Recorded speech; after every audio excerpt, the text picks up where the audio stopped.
Tai pirma didžioji svarbiausia pareiga, jis turi būti dvasinis lyderis. Sau ir šeimai.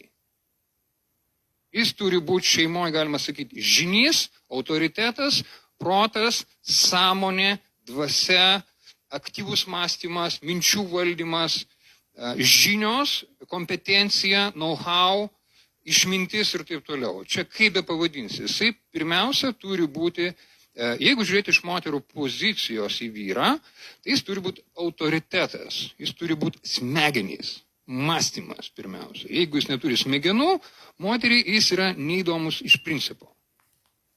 Kitaip sakant, jo mąstymas turi veikti aktyviai, nuolat.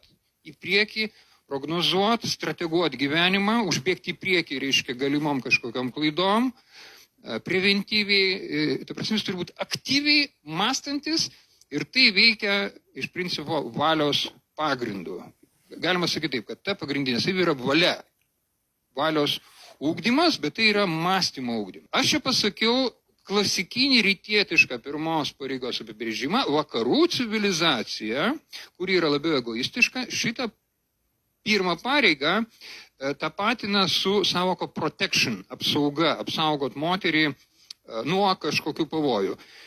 Tai aš jas abi sujungiu vieną, autoritetą ir apsaugą. Jeigu vyras yra aktyvus ir aktyvi valia, jis automatiškai yra ir apsauga visom prasmėm. Visų pirma, jis apsaugo savo šeimą nuo pavojingos informacijos, nuo pavojingų mąstymo virusų, negatyvių kažkokių depresyvių idėjų, nuo negatyvių filmų, tekstų, ideologijų ir taip toliau. Jis